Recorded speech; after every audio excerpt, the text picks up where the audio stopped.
Marie est trop jeune et délaissée par son cher et tendre époux. Cette dernière souffre de neurasthénie, fatigabilité physique et psychique extrême.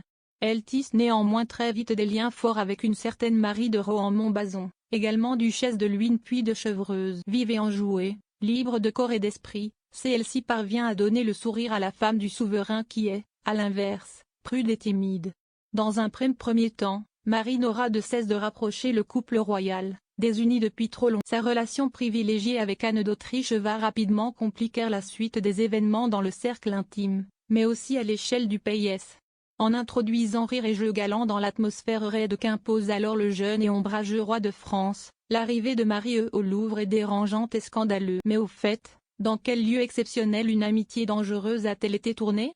Les scènes de la mini-série ont-elles vraiment été mises en boîte au Louvre? En réalité, plusieurs endroits somptueux ont été investis par les équipes de la fiction.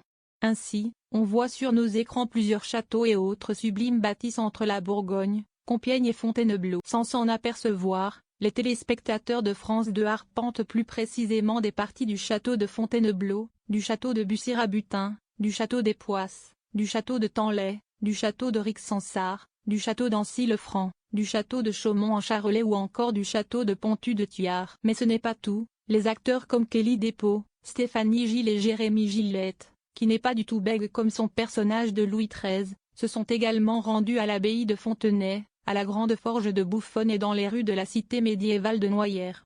Des séquences ont aussi été capturées dans les villes de Dijon et